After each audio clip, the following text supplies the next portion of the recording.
events to understand why they're happening, as well as make certain predictions about how they should develop.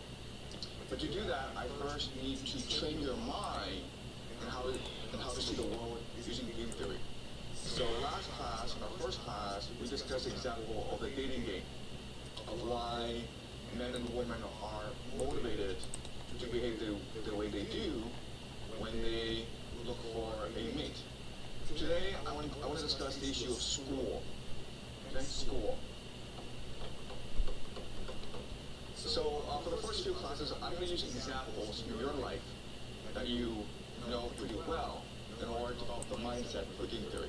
So school is something that you should know very, very well. As you know, the purpose of school is to train you in a way that allows you to be functional in society as well as to be creative, right? Okay, so the goals are basically literacy, right? Which means reading and writing. This is the primary purpose of school, because in order to function in our society, you need to be able to absorb information and convey information.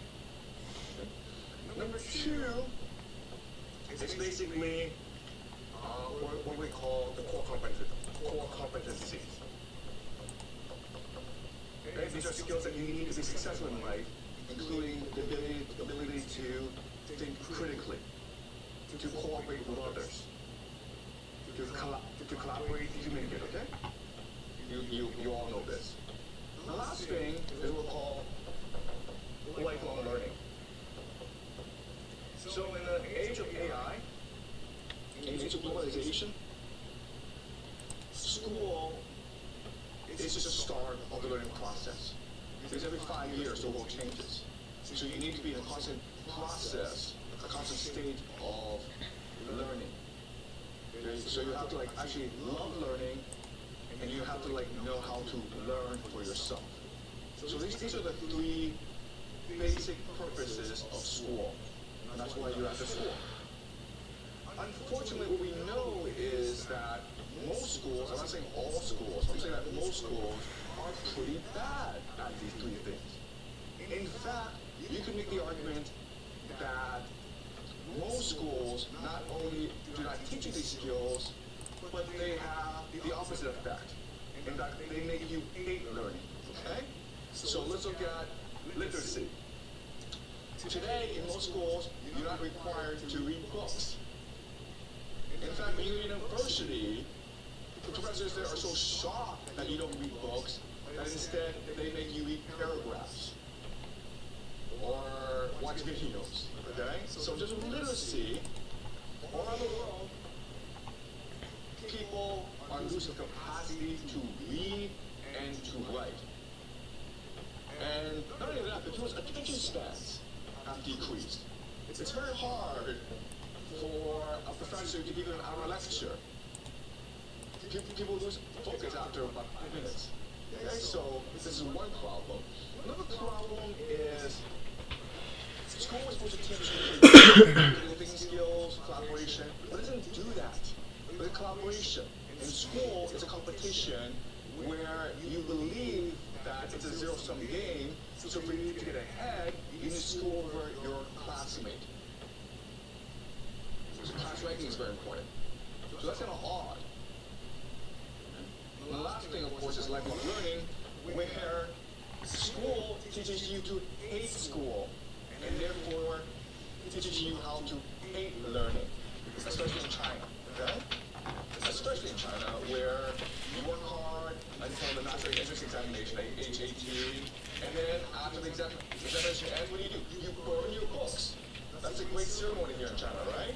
After the examination, you take your books, you rip out the pages, and you throw it in the sky to signal your liberation, and you're like, I never ever want to read a book again, I never ever want to take a test again, I never want to learn again.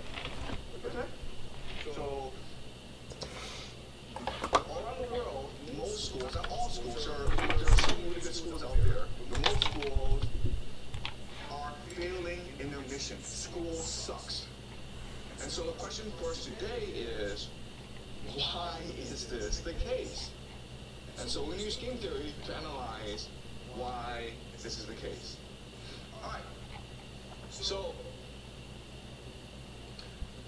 what I'm going to do now is I'm going to tell you a story about myself.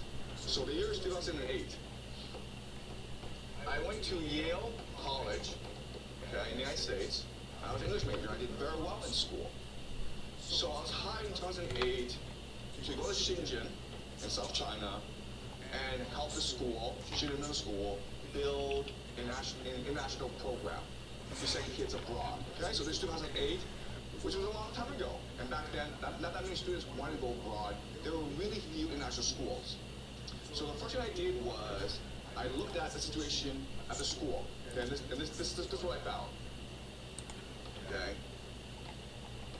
I found that students, even though they were going abroad, maybe about 10% of the students were planning to go abroad. So that's about 80 students each year. That's a lot. But the way they were going about the process of studying abroad was problematic. Okay, so first of all they were doing was taking regular Chinese classes. And you know, in Chinese classes, all you do is you sit in the room with 50 kids, and you stick notes, and then you take tests. You don't communicate, you don't ask questions, you don't debate. Okay? So that's one problem. Another problem is that the students are spending all their time memorizing SAT word lists. Okay? They were not reading, they were not writing. Yeah. No, I don't understand why that's gonna be. Yeah, the franchise steak shake makes more sense. Look good is all the United Nations. Okay? And that's fine. Maybe some of you are on the United Nations, and that's a good activity, but everyone was doing it. There was absolutely no differentiation. Alright?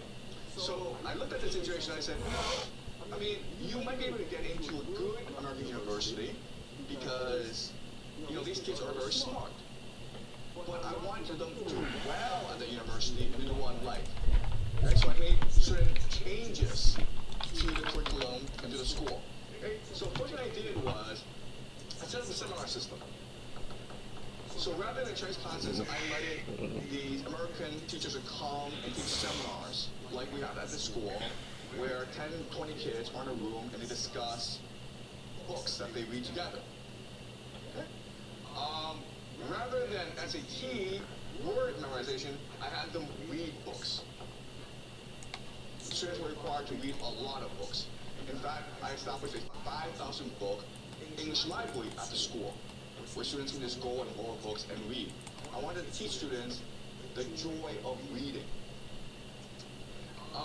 And then in terms of activities, I didn't want students to do modern United Nations anymore because I didn't want the kids sitting around just talking. I wanted to let them do things, okay? So I set up two new activities. The first is called the Coffee House. And the Coffee House is the first coffee house in China, in a Chinese high school. There are lots of coffee houses today, but I was the first person to set up a coffee house where students had to run a business, they had to work as waiters, and provide good service to customers. And it was a collaboration effort. As you can imagine, this is great for the students to learn collaboration, to learn finance, to learn entrepreneurship. Okay, so that was a very successful activity. Do you have a question? Okay.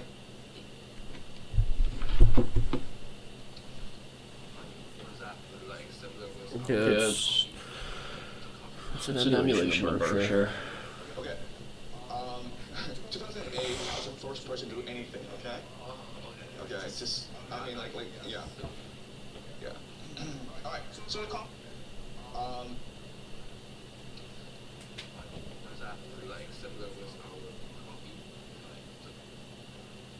Okay. Okay, so customers. It was a collaboration effort where students had to run a business, they had to work as waiters and provide good service to customers. And it was a collaboration effort. As you can imagine, this is great for the students to learn collaboration, to learn finance, to learn entrepreneurship. Okay, so that was a very successful activity. Do you have a question? Okay.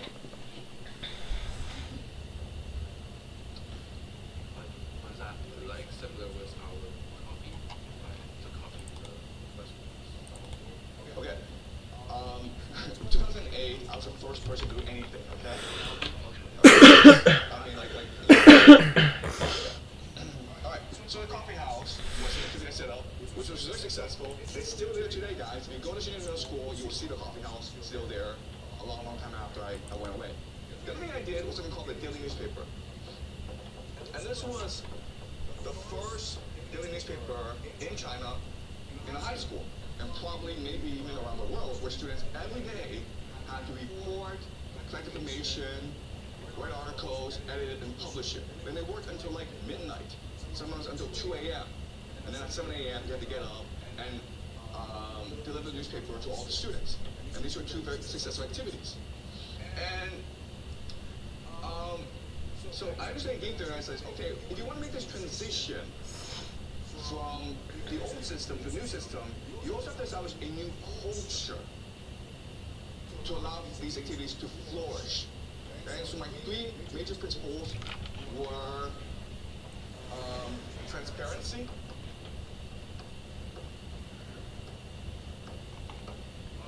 innovation,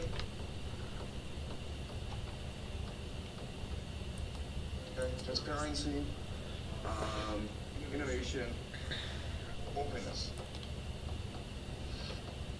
And so my idea was this: rather than set up a curriculum that was perfect, it would be a curriculum that would evolve over time.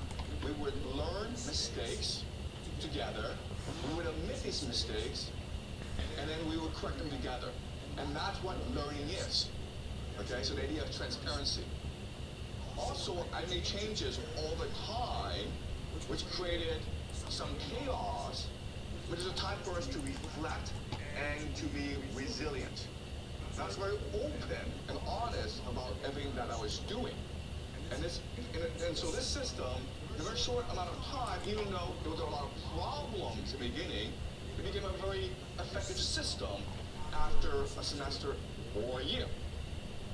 And not only that, the students who went for this program did very well in life. They went to Yale, they went to Wharton, Cornell, and this program at Senior Middle School became the most famous program in South China.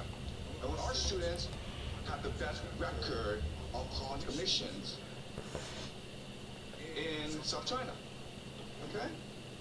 So this sounds great, right? Okay, the problem is this. The problem is what happened after I established the program. The first one that happened was, okay, I was fired. They said, get out of here. Okay? Second of all, the teachers, the parents, the students were all happy to see Jesus, you. I got a bunch. The third thing that happened was I did come up with a new program that was very similar to this, okay? But after that, after 4 years of doing this and being very successful at this, I was never allowed to set up another program again. No one wanted me to work in management again, okay? So even though I was successful, even though I worked really hard, even though I was innovative, even though I set up really the best study abroad program in all of China, I was the first. Everyone else copied me afterwards. I was fired. No one wanted me to stay, and I was not allowed to do this ever again. Why? Okay? Well, the reason is this. When I was doing this, the word that everyone used to describe me was not reformer, not visionary, not idealist, not dreamer, but dictator. Okay? Or another word that they used that was more common was, this guy's an asshole. Okay? This guy's a complete asshole. Why? Because I insisted on fairness. Okay? I don't care who you are. I don't care who your parents are. I want you to work hard and learn. And as you can imagine, that takes off a lot of powerful people. Because that's how the game is played in China. Okay? It's actually not how this game is played anywhere in the world. The game is not fair. The game is established by stakeholders, and they play the game according to their interests. Okay? So, let's go over what happened. Alright? Okay, so I understand that there are stakeholders. The stakeholders in game theory are just the players. Okay, the players. And who are the players? Well, you have the students. You have the parents. You have the teachers. You have the administrators. The school leaders. It's the bird shit, You have the government. Yeah, almost down to a T. And then you have the colleges. And the colleges are the U.S. colleges where I'm trying to send my students. Okay, so these are the players in the game. And you understand game theory, you need to understand the motivations and interests of all different players. That tells you why how they behave the way they do. So here is my original understanding of It kind of goes back and forth, so we'd have to see. If it even makes sense, really. Love to learn, get into Ivy League, and be the best. Okay? So I thought the students, what their motivation was to be the best possible person. To work hard, to love learning, to be famous, to get an Ivy League, okay? Clearly this is wrong, okay? But I'm saying back then what my thinking was. The parents. Well, the parents wanted successful kids who were independent. And they wanted face, right? So they want their kids to get into the Ivy League. Right? Teachers. Well, teachers wanted to do a good job, right? They want to teach students. They love teaching. They love students. They just want to be given the space and the opportunity to teach what their passion is. Okay? Administrators. I really didn't like administrators, so I just thought they were doing good results. Okay, that's all. Good results. As long as they provide good results, they're happy. Okay? The government, they wanted innovation. They wanted good workers. They wanted, they want technology. Okay? They want a strong China. Colleges wanted the best possible potential. And they wanted students who will be the leaders of the future. Okay? So, 2008, when I set the program, this is my assumptions about who the players were and what motivated them, okay? Clearly, I was wrong about who they were, okay? So let's go over, let's now do an analysis of what they really want, okay? And the easy answer is that in game theory, all the players, what they're motivated in is by achieving the best possible results by doing the least amount of work possible. Okay? Just remember that. That's a principle here. Everyone wants to achieve the best results by doing the least amount of work possible. People are lazy and they are greedy. It's that simple, guys. Okay? So, students, they want to get in the Ivy League, but they didn't want to work hard to get in the Ivy League. They wanted to do as little work as possible. And if it meant they had to work hard to get an Ivy League, they would go like, I don't want to get an Ivy League then. I'll just get into another school, because who cares, okay? The best possible results, least possible work. Parents are like, yeah, I got my kid work hard, but what's important is for me to control my kid, right? For me because only I know how to show my kids succeed. So pretty much everyone starts with their mission about growing the business without any allegiances, their word, Listen, this is a job, man. to an industry that's the best business possible, I just want to come to school, then makes a comparison between increase my salary, and then go it being an art museum or a museum. Okay? Administrators are like, They call it the equity deployment. it's for me to make sure the powerful parents are happy. I don't care about everyone else. I don't care about poor I parents. get it. I don't care about middle-class parents. They bought some Tiffany. Are happy, I can keep my job. Right? The government is like, you know what? I don't want innovation in this country. Even though I say I want it because I don't want problems in life. Okay? I just want things to stay the way they are, and everyone's happy. Okay? So now we understand what happened. Alright? Alright, so now what I will show you is this. I will show you how a game is constructed. A game is constructed when all the different players agree on the rules and incentives of the game. Alright? I was an outsider, I was not a player. I came in to construct a game in which I felt that students would fly, and they did fly. But I felt they want. Okay? They want to have control over the game. If they lose control, well, they call you, the outsider, an asshole. Okay? Alright, so let's do this again. And objectively think about what the interests and motivations of each player are. And when their interests converge, that's the game we play. Alright? So you have students, parents,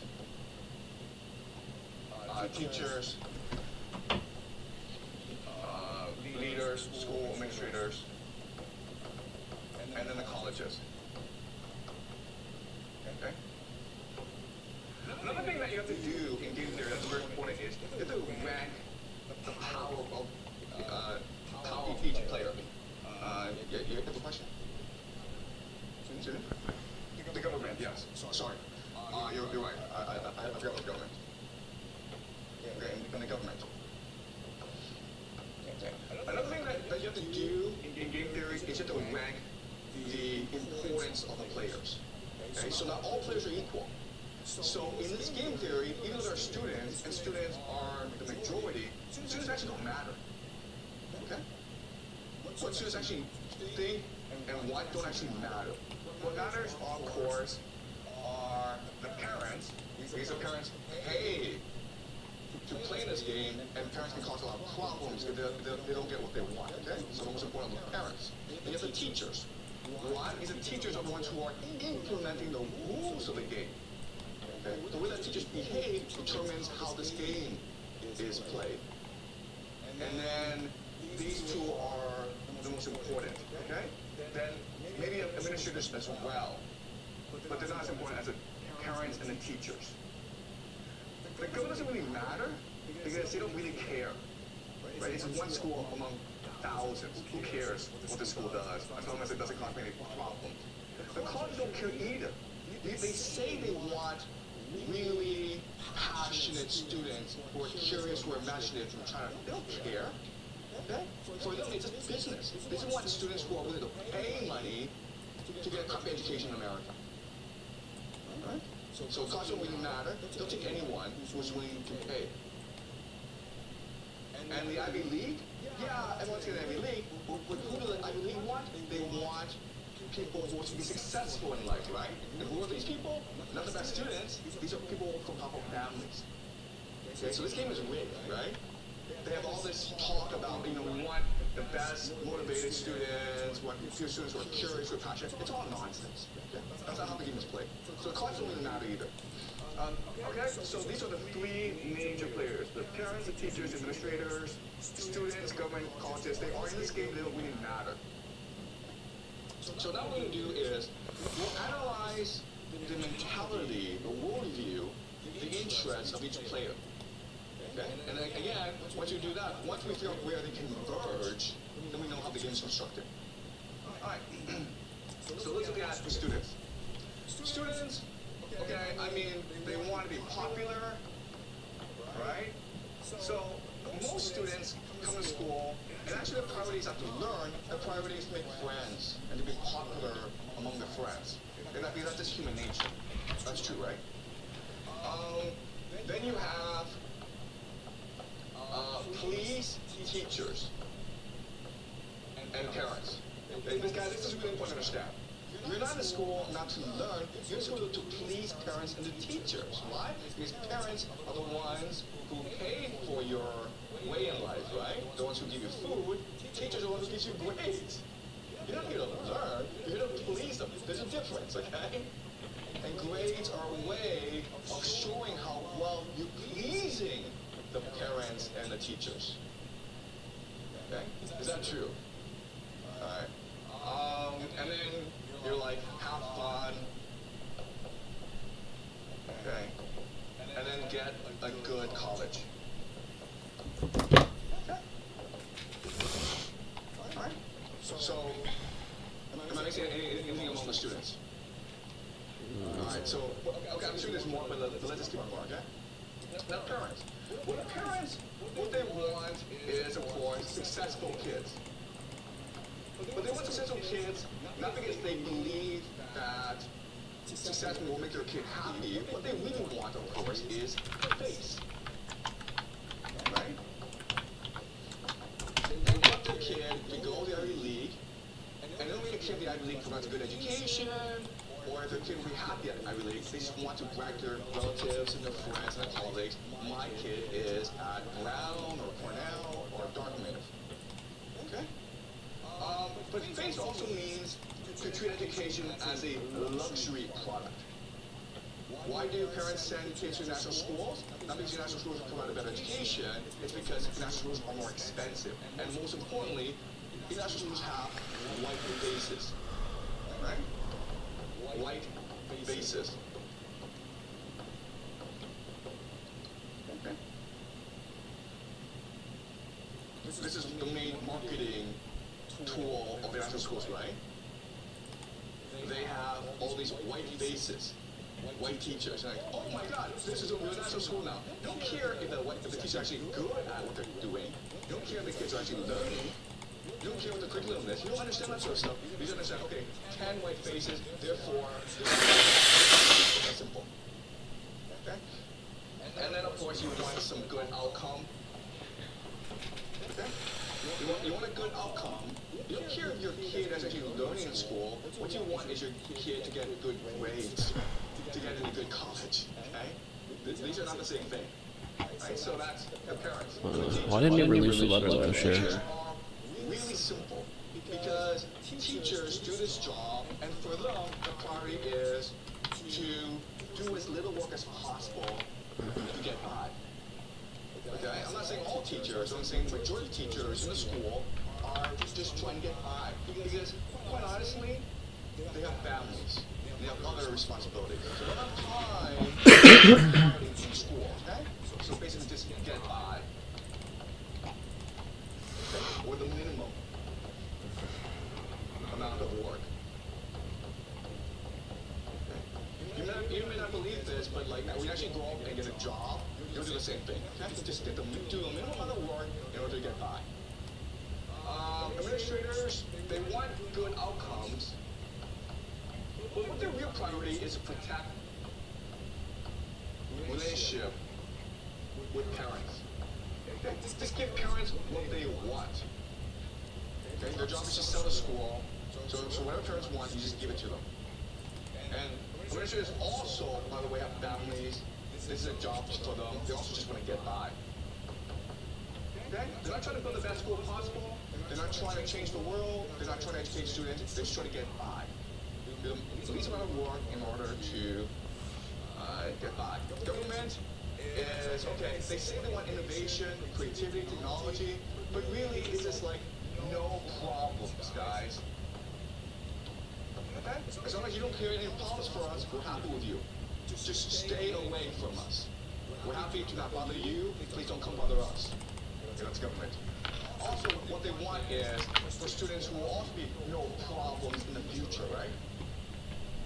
Right? So compliance.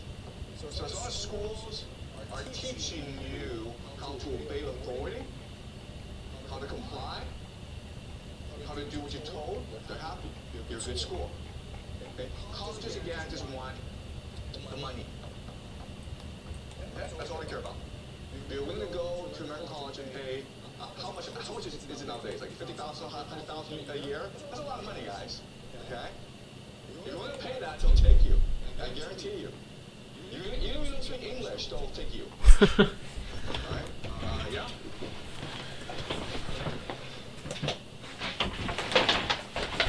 So you mentioned that earlier that the purpose of education are adaptive things, but now schools don't do that. So what caused the transformation? Yeah, that's a really good question. When? Yeah, okay. So what we discussed last class is the idea of superstructure, right? Superstructure You'd had to get by hot dogs, ribeyes. is just the macro picture of society. It's demographics, how many people are there. It's economy, it's politics, it's religion. Okay, and we discussed how societies are born, they mature, and they die. So there's actually another way of understanding this. You can actually use 3 metrics to understand how societies develop, okay? And these 3 metrics are cohesion, openness, and energy. Okay? So, what is energy? Energy just means you want to work hard. Okay? You believe, you're motivated, you're driven, you work hard all the time. And working hard just doesn't mean like you work 12 hours. It just means like you're focused, you're attentive. Right? So, for example, if you're working at a restaurant as a cook, you want to make a really good meal. Okay? You're energetic about it. Okay? Does that make sense? That's energy. Okay, so openness just means that you want to learn, you want to grow. You're willing to maybe make a mistake and improve on yourself. Okay? And the last thing is cohesion, where you see yourself as part of the society, part of a community of people, and you want your community to grow as well. And when you have all 3 things together, the schools are great. Okay? And so, for example, go to Finland. It's a small country, about 5 million people, but the schools are amazing. Why? Because Finland is an energetic, open, and cohesive society. When you hear that, what you want to do is invest in the future. What that means is you have to make sure that every child, not just your child, but every child has good future, has a good education. And so what you do is you have your best employees become teachers. Right? You pay them very well. You give them high status. You give them a lot of autonomy and freedom because then they feel respected. And if you do that, the schools are great. And guess what, guys? In China, in maybe the 1980s, the schools were amazing here, okay? What we're seeing today is today. But if you go back to the 1980s, the schools were really good. If you went to a school in China, I'm not talking about like the best one, I'm just talking about like an average school. Teachers felt respected. They believed in the responsibility to train the young. They took pride and joy in their work. The students enjoyed learning. And guess what? Back in the 1980s, kids did less work. There were less tests. There was less pressure. And they learned a lot more. Okay? So, when a society starts and begins, you have these 3 aspects. Over time, what happens is all 3 decline. Why? Because there's more corruption, there's more inequality, there's more wealth. Okay? So what happens is wealth generation and inequality, corruption. And so people feel under stress. Okay? So rather than cohesion, you have individualization, individual. Does that make sense? Where everyone's like, you know what? I don't care if other kids are doing well. What's important is that my kid does well. It's a zero-sum game. If all the other kids in the school do really well, but my kid flunks out, I'm dead. I'm screwed. So I'd rather my kid do okay than the other kid gets screwed over. Okay? So now it's a competition in schools. Alright? Openness. Are you Someone had that done there on Reddit. And the answer is no, because if I'm in a student and I say to parents, I'm sorry I made a mistake today, the parents will be like, you're fired, get out of here. You're incompetent. Okay? So you can be like the best person in the world, But if you make a mistake, your parents will come and kill you. But if you be the worst person in the world, but you just hide in your office, the parents can't find you, you're okay. Okay? So school administrators are now afraid to admit they're wrong, which means that a school can never improve. Right? They have energy, which is like, you know what? If I do a good job, parents will want me to do a better job. I can't please all the parents, so I'll just hide in my office, do as little work as possible, and then if parents complain, I'll just shut my brain. And this is happening because of one generation. 1980s, China was really poor. And the only way to get to lead a better life is through education. That's why students work hard. If students work hard, teachers are motivated to teach well. And now you have a time when, today, in 2025, 26, when parents have money. So it doesn't matter if you don't do well in school because your parents can just give you an apartment and buy you a car. Who cares if you do well in school? So you're not motivated. If you're not motivated and different, then as a teacher, why am I going to want to teach well? Okay, so it's a superstructure society. Okay, does that make sense? All right, any more questions? Okay, so thank you, okay? So again,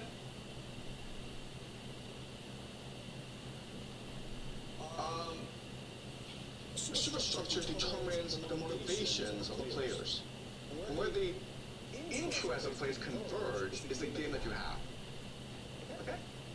All right, so you go back to this list, and what we're seeing is parents just want white faces. Yeah, sorry, white faces. And they want successful kids, which means good grades. Okay? Parents and teachers just want to get by and do as little work as possible. Administrators just want to protect relationship with parents, okay? And so when you do this convergence, this is what schools look like now. Okay? Schools in China. Imagine schools in China, by the way.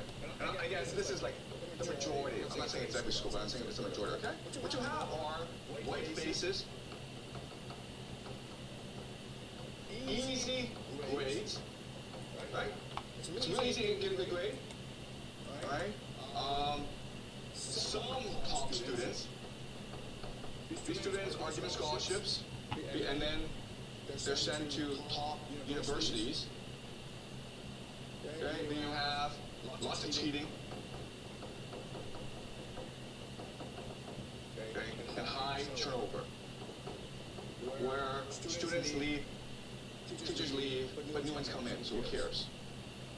Okay? And this is what it looks like. This is what happens when you take the interests of these different players, you converge them together, and this is what schools look like today. Just lots of white faces, lots of really nice buildings, lots of fancy activities, great marketing, beautiful website, really motivated admissions officers. And you have easy grades where everyone gets an A, no matter what you do. You have some top students who will get into good schools so that the school can brag about them. You have lots of cheating going on. Okay? You don't get a good grade, just complain, and you get a good grade. Okay? So that happened to me at the school where I tried my first year to give fair grades. Okay? And fair grade is not like I need to get a 20, I need to get an 80. And students complain about me. So now I'm stuck giving them like a pass-fail. Right? So it's not hard for students to get to pass. If you don't like a teacher, just complain, and then the teacher has to change. And so now you have high turnover, where teachers feel stressed out, and where parents are never happy, and where students don't care. Okay? Does that make sense? This is why schools suck.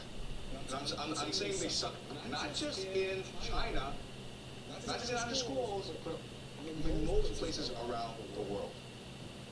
And it has to do with the superstructure society. But the point of today's class is not like school sucked, don't go to school. The point of today's class is we're trying to analyze why schools are the way they are. And one way to analyze it is by figuring out at what point, okay, do the different players converge, right? So think of, you got different sets, right?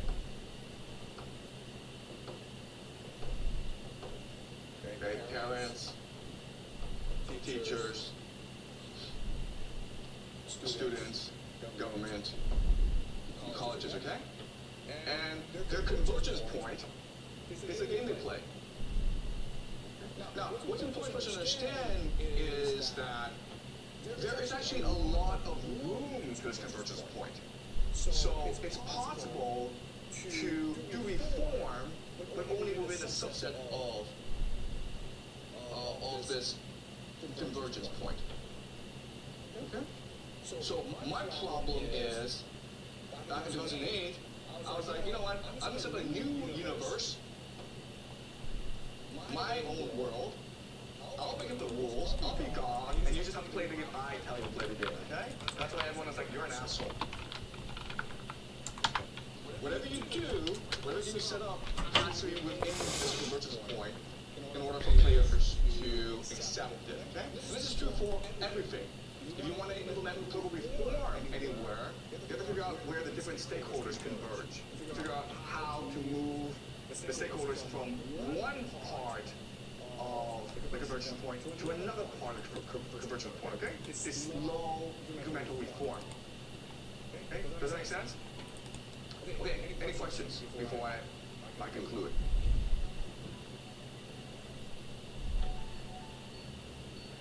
Guys, ask questions. Was this clear? Yeah, you have a question?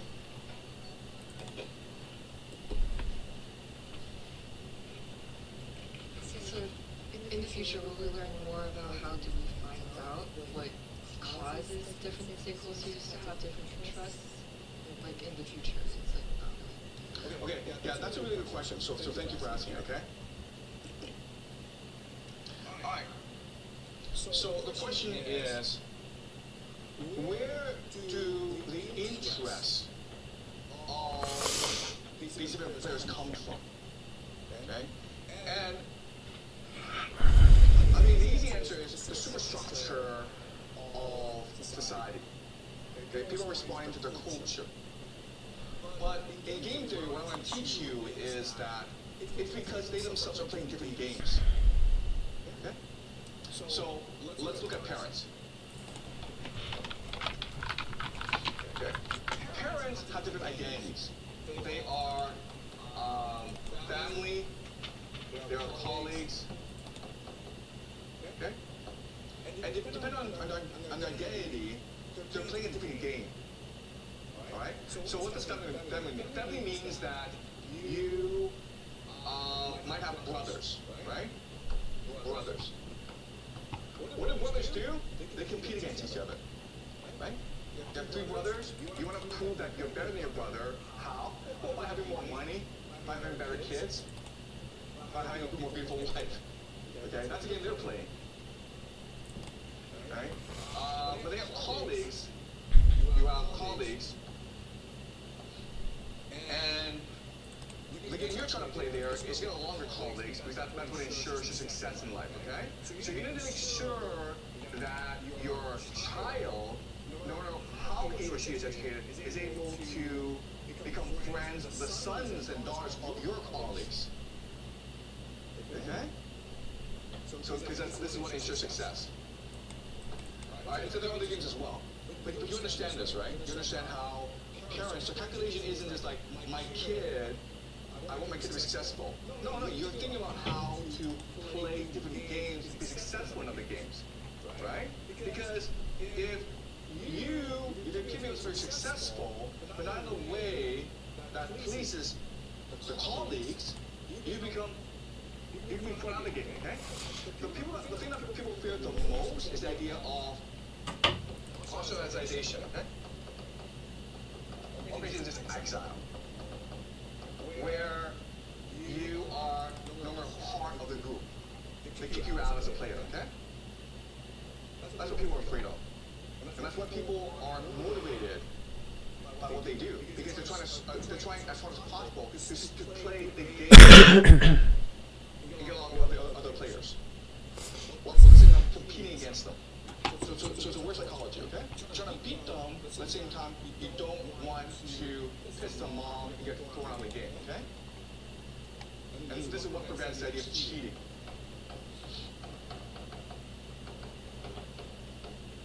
But from the perspective of the game, if you do anything different, that's still cheating, okay?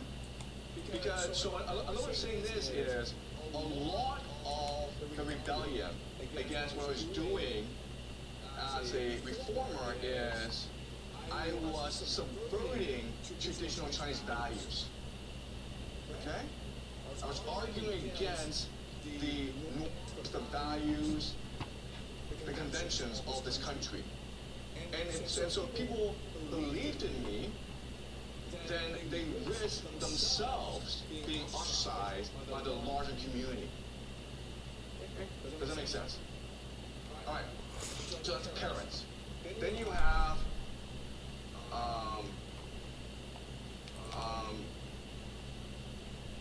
okay, but students, right? So students, they're trying to play a game where they do well in school because that ensures a good outcome. But at the same time, students play other games as well. So for example, a friendship game, right?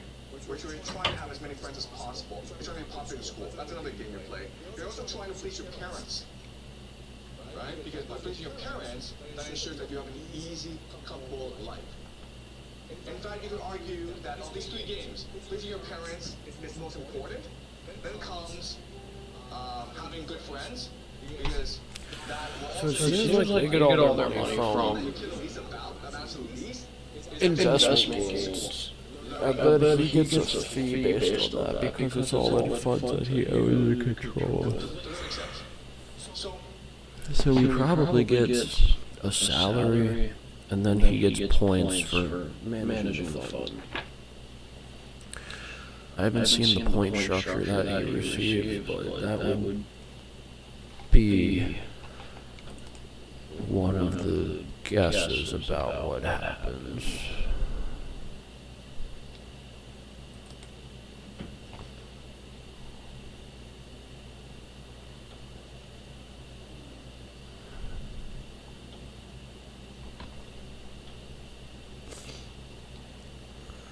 He bought.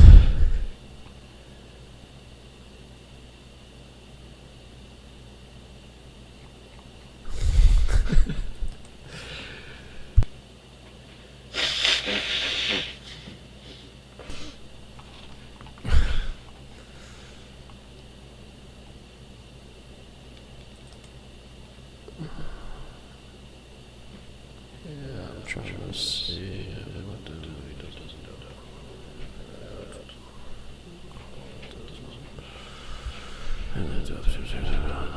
Yeah, it's just a bullshit.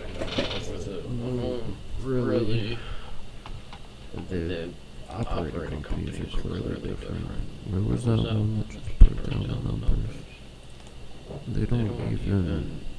It wouldn't cover what they're paying for these, even if they netted 30%. They make most of their money from their investment fund. It's just kind of surprising.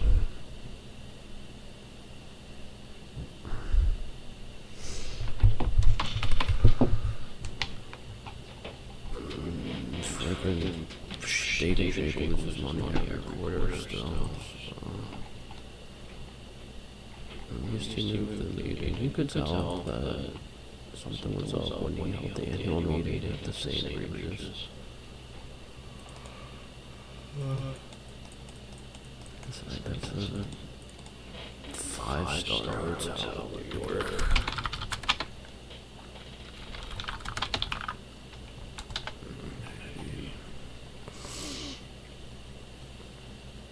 It's like just holding the meetings here just screams you want opulence.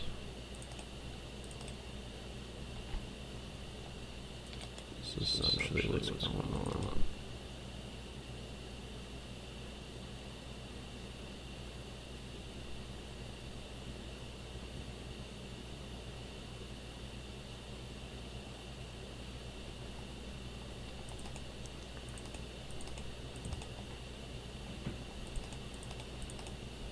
The checkered floor.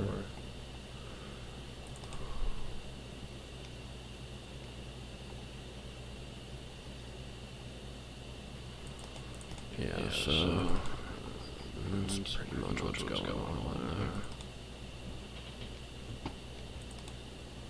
Tofumi, there's usually no what let's do down to.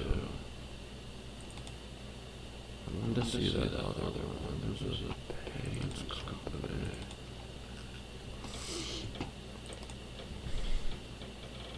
Yeah, this is how we got to it, but there was a payments company that I was trying to see what they do.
I can't find it. Definitely found it. Lasaka, here we go.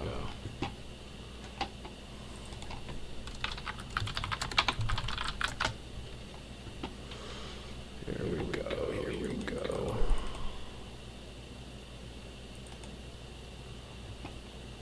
I put $10 million.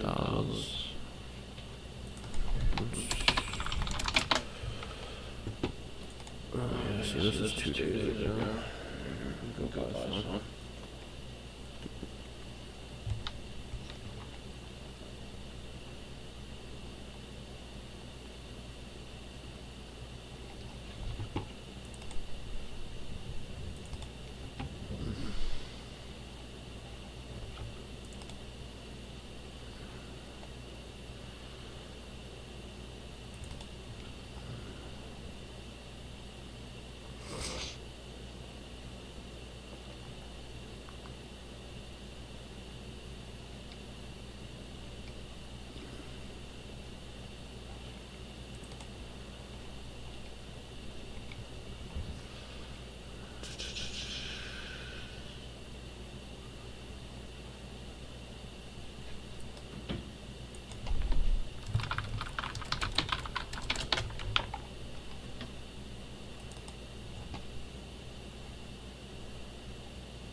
Tyler, thanks so much for doing this.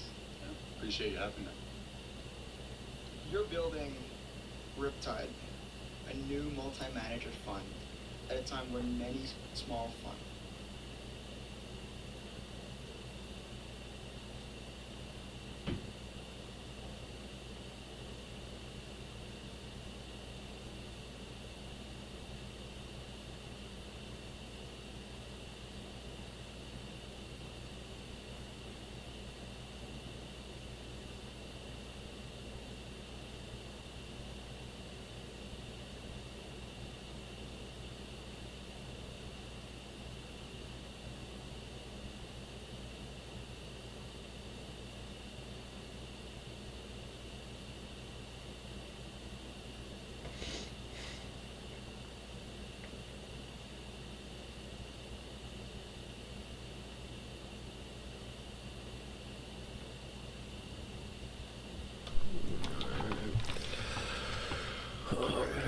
Let's see what we got.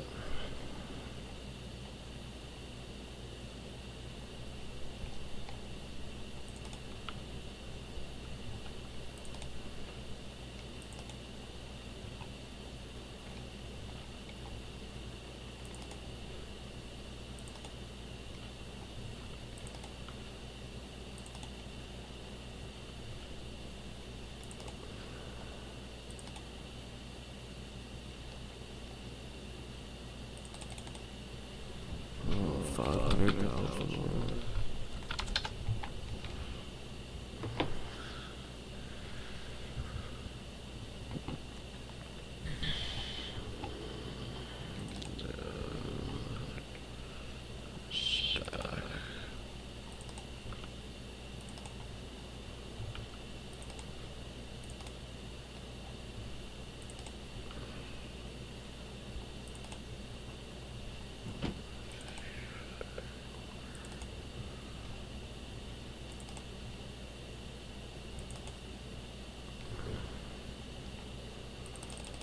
Wow, what is this one?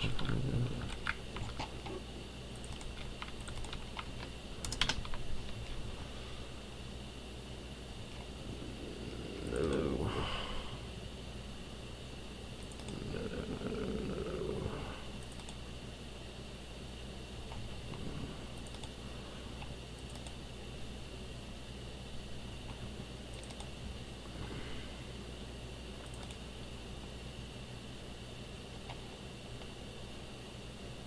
Put almost $1 million into it. So it's 12%.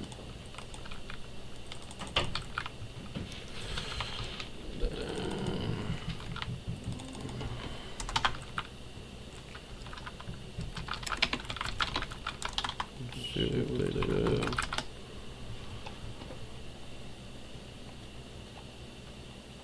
They connect in flight. Look at this. Is it gonna run? Ooh.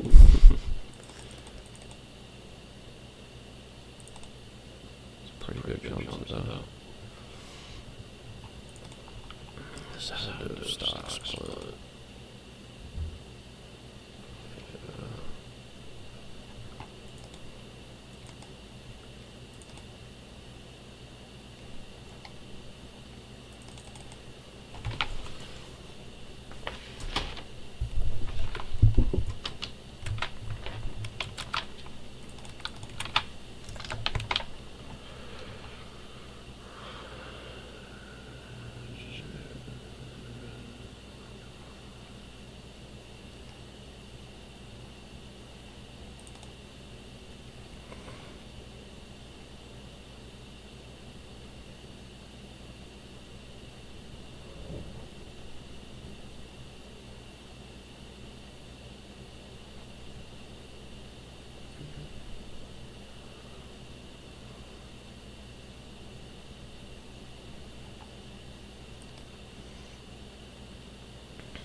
是就是搞不了。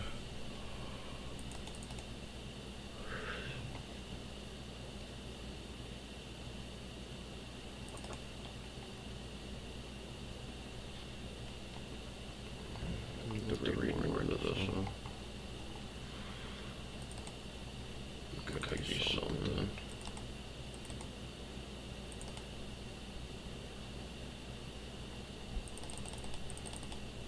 This was complicated.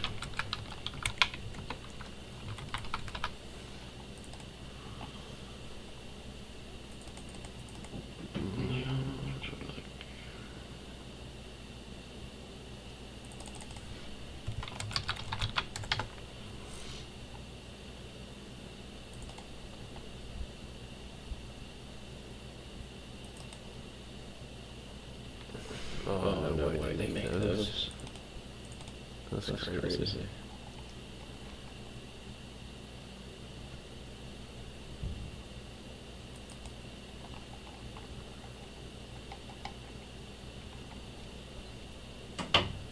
This could be something.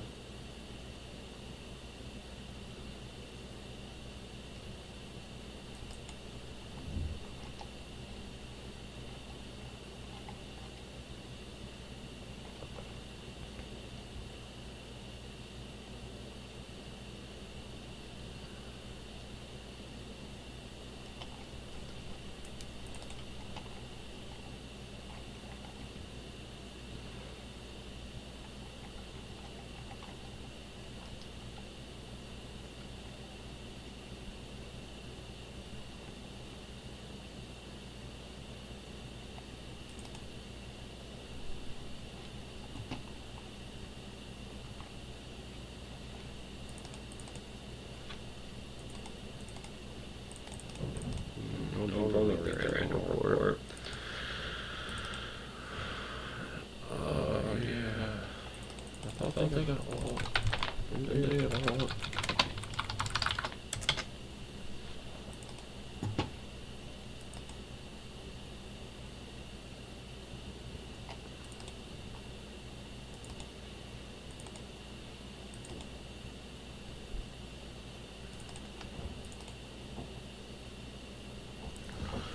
Right, that's the list. Do all. What has stopped you being all?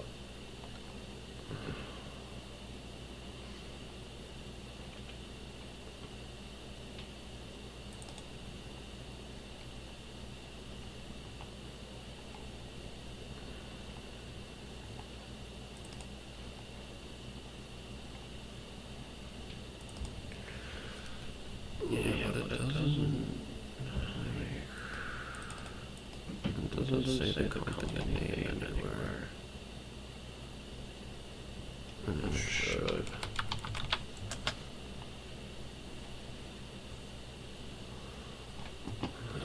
Let's go save it.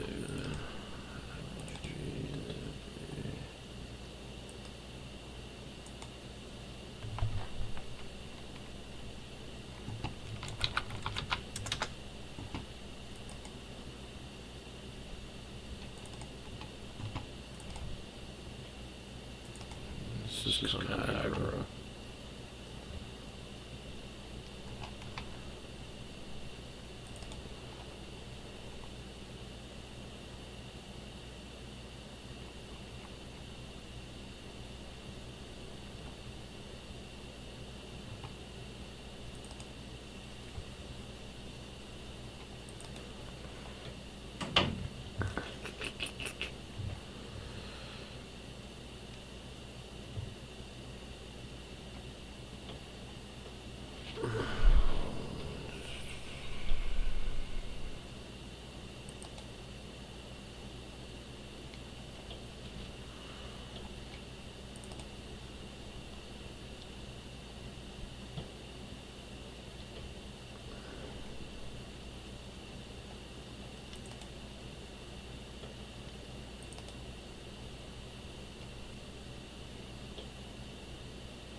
today. It's already Thursday.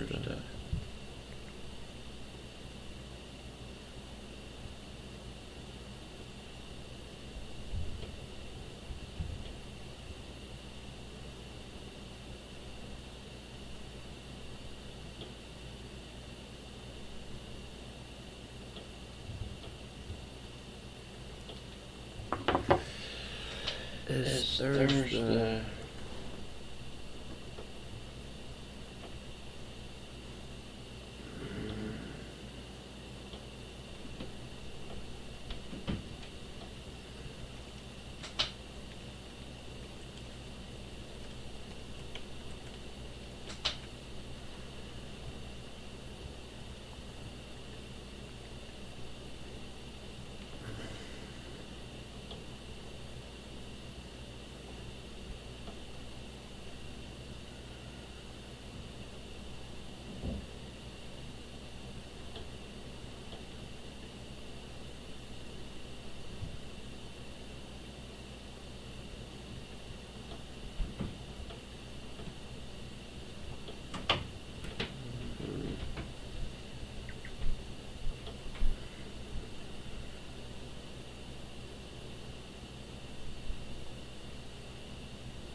How in the world?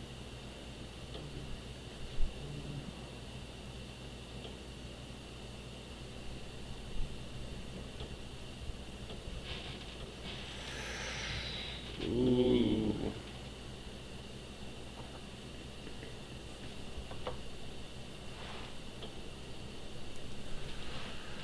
Alright, let's just see what happens. Probably will have to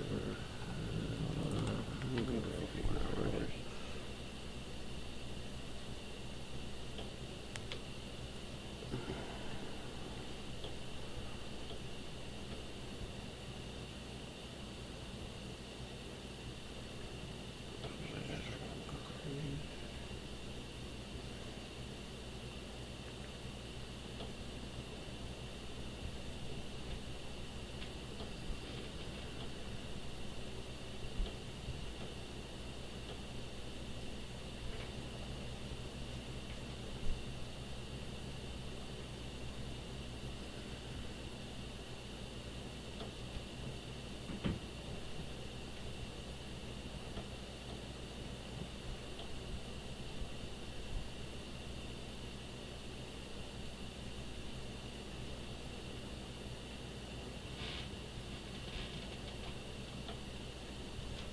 In Laos, and then the drug trade with the proceeds to support the Vietnamese against the Viet Cong in the Vietnam War. Concurrently with that, the U.S. government trafficked cocaine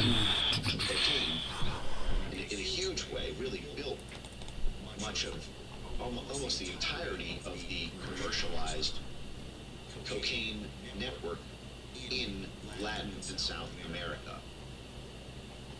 Cultivating the cocoa crops in Peru and Ecuador and in Colombia, and then using those drug proceeds in laundered through Cayman Islands banks, Panamanian banks, as well as through the Vatican Bank, which was the original offshore bank before the Brits really set up the Cayman Islands, Jersey, and before the offshore banking phenomenon of the 1960s exploded after the 1957 Suez Crisis ended the British Empire. 100 from Applejack. Happy New Year, Mike. Thanks for awesome insight throughout 2025. Here's to much more in 2026. Dude, thank you so much. I really appreciate the support. It's awesome. Happy New Year to you and your family. Applejack. And this business of the U.S. military and the U.S. intelligence services using drugs as an offset for U.S. aid, you think of it as a sliding scale. So here's the reason I feel forced to talk about that as well. Let me back up a little bit. Right now, we had a lot of wins. The internet, I think, probably to you guys, certainly to me, feels much, much freer than it did a year ago. Facebook, Instagram, YouTube, X. None of my videos are getting flagged anymore. I feel pretty much like I can say whatever I want, and the only thing I need to worry about are my real life consequences, not my time being. There are lots of threats from Europe. There's the balkanization happening in many countries, Canada, Brazil, UK. But the American internet right now, the Trump admin did a wonderful job cutting the grants, cutting the money spigot off. And I wasn't sure they were going to be able to do that. Now it's being laundered in different ways, unfortunately, through NATO's public diplomacy division and through these offsets being set up by the EU. But Is this the water company? me, The water in company. addition to this continuing kind of tech diplomacy work, is taking on the NGO plex and these big institutions like the Atlantic Council, the National Network for Democracy, which are still being fully funded. And as I've talked about before, that one of the reasons that is a daunting task is because these places are considered critical to the Republican Party's plans in Venezuela. We covered in our last Venezuela stream about 2 months ago how the first Trump administration in 2019 tried to kidnap Maduro and failed using Jordan Goudreau and the Silver Corp. And everyone laughed about it at the time. Oh, Bay of Piglets, what a stupid plan. You were going to go in with a few men and kidnap President Venezuela? What, are you out of your mind? And then half his guys got killed and all this? Well, turns out that is possible. You know? But... And now we're looking at it. And, you know, I had a kind of glimmer of hope for a second where I thought, well, you know what, now that Maduro is captured, maybe there will be less of a need for things like the National Network for Democracy.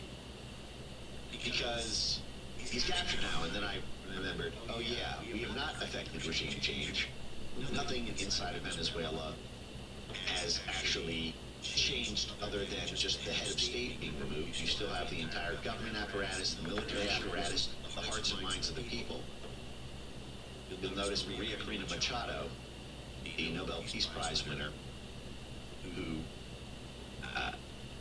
dedicated her Nobel Peace Prize to Donald Trump and was cultivated in the CIA spawning point of the Yale Jackson Center, Maurice Greenberg World Fellows Program, same place that cultivated our CIA assets in Bangladesh and Russia. She has not been supported by Trump in this. Let's see if I can just pull it up. You need to stand out. Just to show you guys what I think his quote was, doesn't have the support of the people.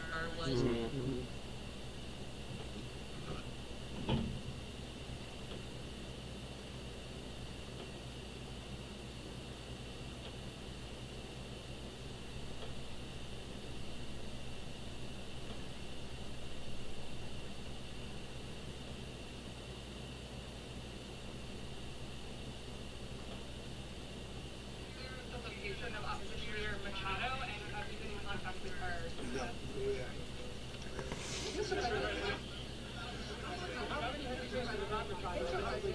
On Monday. I think it would be very tough for her to be the leader. She doesn't have the support within, or the respect within the country. She's a very nice woman, but she doesn't have the respect within the country. Guys, look. It looks badass, right? I don't know how the fuck they pulled this off. One day, a movie will be done about how they just went in and president napped the president of the country with the world's President largest just created. raw supply of oil. With a couple of helicopters, it just did it. But the die had been cast now, and we are in for a wild ride. And Yeah, they're gonna write books on this and whatever else. we're going to go through on this stream all the different layers of, holy shit, I hope you guys have a long-range plan. Because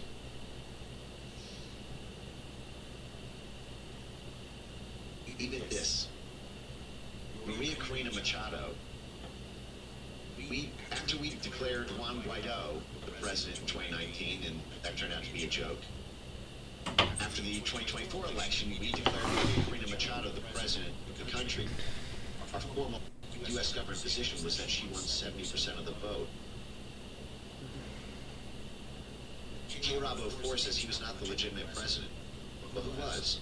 The answer we've given the world has been Maria Corina Machado.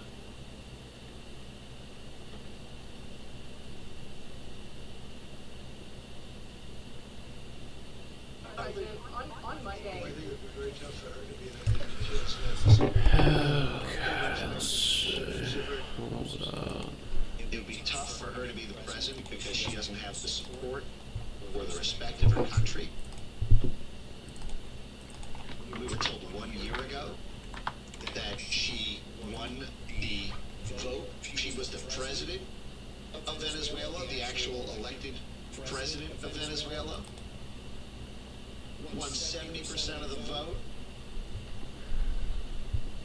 1 year later, actually, she can't be in charge because she doesn't have the support. One of two things is true here. Either we lied that she won the election, or things have changed so drastically in the intervening period. So many Venezuelans have immigrated to the United States, have become refugees that, 21% of the population, all Maria Corina Machado supporters, just migrated to the U.S. Trump's last act in office, his first term, was granting temporary protected status to Venezuelan refugees. And what we're getting into, what we're going to get into as we get deeper into this tonight, is something at the heart of the Republican Party. And you guys may have seen this, but Paul Singer, Elliott Management, hedge fund, Crazy. after class on the Republican side.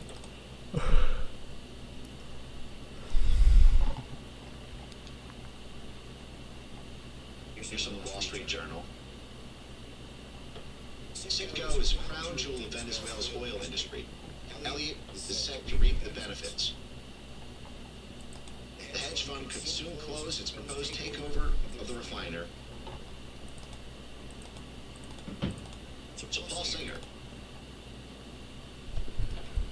the one-time never Trump Republican mega donor, I think he was the number 2 donor to the Republican Party after the Adelsons. Pull this up. His hedge fund, so we're back to this is our sort of George Soros of the right thing, is going to reap millions, billions, because we seized control over Citgo, one of the biggest oil companies in the world. You guys may remember Citgo gas stations. It was the crown jewel of the Venezuelan economy. They have the largest supply of oil in the world, and their state and their big oil company was Citgo. And we seized it during Trump 1. Just took the company, raided it, held it effectively, in a trust, and just auctioned it off, I believe, to Paul Singer and his hedge fund, Elliott Management. taking a little bit of load here. See if I can find a version. And the money. Now the justification for that, the justification for seizing Citgo was the crackdown on Juan Guaido. Juan Guaido and Maria Corina Machado. That they were the real president of the country. And that Maduro had... We have got to the point where literally anybody can build a fully working app without knowing how to code. This is Base 44. This is the first look at the current industry-leading AI app builder. And you wouldn't believe the kind of apps that people are creating. Smart nutrition apps, inventory trackers. That we're all going to end up with this, because if anybody does it, they're going to be a god amongst men. Right? Dude, It's you're like one of these guys. I think you're like, you don't like taking. I'm gonna make a prediction. You've never said this. Are you the type of guy who doesn't even like taking medicine? I don't take much medicine now. That's what I Don't thought. take any supplements. Don't take Yeah, medicine. that's exactly what I thought. The guy who doesn't even take medicine, like Advil or something like that, you're saying you're gonna be putting a brain chip in your brain? Again, you have to, right? Like, I already basically have the computer attached to my hand. If I'm honest, it's in my hand 8 hours a day. It's in my pocket, right? It's attached to my body at all times. If I don't have my phone on me, I kind of panic, right? So it is, in some ways, already a third limb. But you know, once this goes to the point where I can just have it, you know, in my mind, again, it's not really going to be that much of a choice, because the people who have it are going to be like walking around like gods compared to the people who don't. And by the way, he's doing the Tesla model. So the Tesla model, the Tesla business plan was, you first do the really expensive sports car, high cost, low production volume, sell it to just rich enthusiasts who want something cool, a cool toy. And then the cool toy becomes more and more mainstream, and more, you know, eventually you get to the Model 3, which is now like a mainstream car. With Neuralink, he's doing it where first it's going to solve the problems for people who are quadriplegics. The next one he's going for is people who are blind. And, you know, like people who can really improve the quality of life. And eventually it'll get to, it's kind of like a phone, it's like a consumer device we all just do for fun, right? But it's inarguable that you should not be helping people who are paralyzed, you know, have more function because of this technology. They have a cool, so the reason I was like, can you even apply to work there is because I had never like seen their job openings. I thought it was like a project. I didn't realize it was like a proper company yet. Because if you go to the CEO's LinkedIn, he says like manager of a family office. But they do have a careers page. They're hiring professionals in San Francisco, or Fremont and Austin. And their jobs page is pretty cool. It says you don't have to be a brain surgeon to work at Neuralink. And then it lists all the open roles they have. So that's okay. Yeah, I'm on board. There's a content creator role. There's a junior They account might manager just specialist. poach you. You can work at these companies. Dude, I talked to a guy who worked at Facebook in PR. I think he said he was the 400th employee, and he was in PR, and he said that they did things where, you know, at a large company, I had this too, where that you get, I forget exactly, you get a discount on the stock, or if you buy the stock, they match it, or something like that as a perk, like 20 grand a year, nothing like crazy. And he told me he did that, plus he like just stayed for 10 years, and he said he made $90 million. So if you're listening to this, and you are an accounts payable person, it definitely looks cool. That is a good So one. I thought you were gonna say owner for your answer. So owner, which is valued kind of in the $1 billion range. I think the last round they raised was $1 billion. I'll just tell you two things. One, when I got introduced to the investment for owner, my friend who introduced it said, by the way, he goes, hey, I think you should meet this company. Why? Well, it's the best founder I've ever invested in, and probably the best company I've ever invested in. So I was like, okay, well, that's an incredibly strong recommendation. Within like 10 minutes, the CEO emailed me. Now, this is normal. They'll say, hey, love to set up a time to chat. Here's my calendar. Maybe we could grab coffee next week. We'd love to tell you about what we're doing. This guy Adam is a savage. He goes, hey, Sean, great to meet. I just forwarded you our last 3 investor updates so you can get a sense of how things are going. And, you know, like, have you ever seen that slide that says, if they don't have revenue, they'll talk about users? Or like, if they don't have profit, they'll talk about revenue. If they don't have revenue, they'll talk about users. If they don't have users, they'll talk about potential, right? Or products, features. If they don't have features, they'll talk about potential. And it's basically like the ladder of proof of like, what do you actually have? And I can tell you what you have because I can, based on what you choose to reveal. And so similarly, a founder that just says, here's the last 3 investor updates it was just like, oh, let me just show you I have a straight flush. So here's my cards. And because the investor updates will tell you all the numbers about the company. Because he sent me the last 3, I know the trajectory of how fast they're growing across those 3 updates. I can see how the CEO communicates. Alright, so the next thing we're gonna have to go through is all these funds, and we're gonna have to see what's being held and what's not. And since then, every update is just like, hey, so we're crushing it. Here's another gigantic number. Here's how much growth we had just this quarter, just this month, instead of like what most companies do in a year. And check this out. This guy, Adam, I don't know how old he is. I think of him as like a 22-year-old because He was born in 1999. that's insane. He was born during Y2K. One time he like messaged me about his brothers, and my brother's looking for a project to do, and I thought it was like a kid. And he's like, yeah, he's a content creator, and like his brother has 30 million followers on TikTok or something like that. I don't know if you saw that.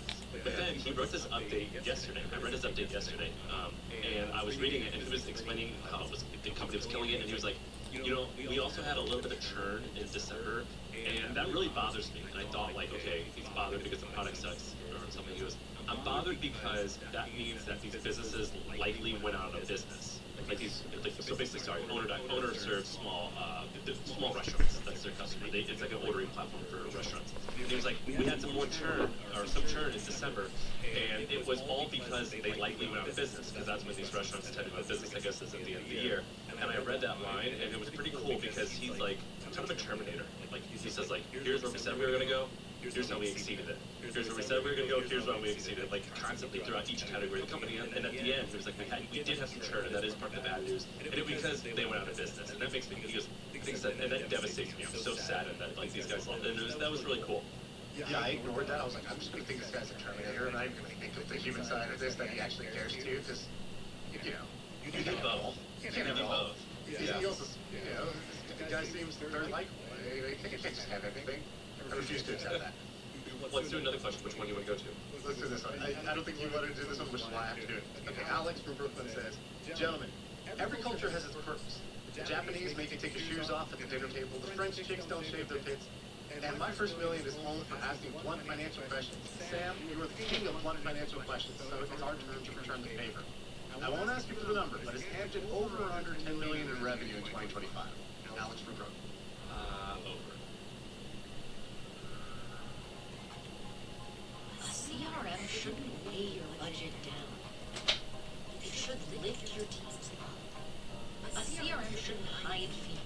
And that's all I will say, because it's one of the businesses, my own company, and I just want to shut up and just quietly build for the next decade and just keep on trucking, and maybe after 10 years I'll come out and reveal some more information. But yeah, it's done really well. There you go. All right, good job, Alex. You put Sam on the hot seat. All right, next one. All right, I just want to suggest the answer I've said, and Sean Lane McKenna had me kind of loud. That's what you can do in a year. If that was your Misogi for 2025, what is each of yours for 2026? Dave from Mexico City. Yeah, put some respect on an American moving in, I don't even know, it's a CDMX, whatever that is. That's Mexico City. You hillbilly. That's Mexico City. CDMX? Does that stand for Mexico City? I think it's some Spanish. Like, I don't know. It's a Spanish way of saying, I don't know. It's the city of Mexico.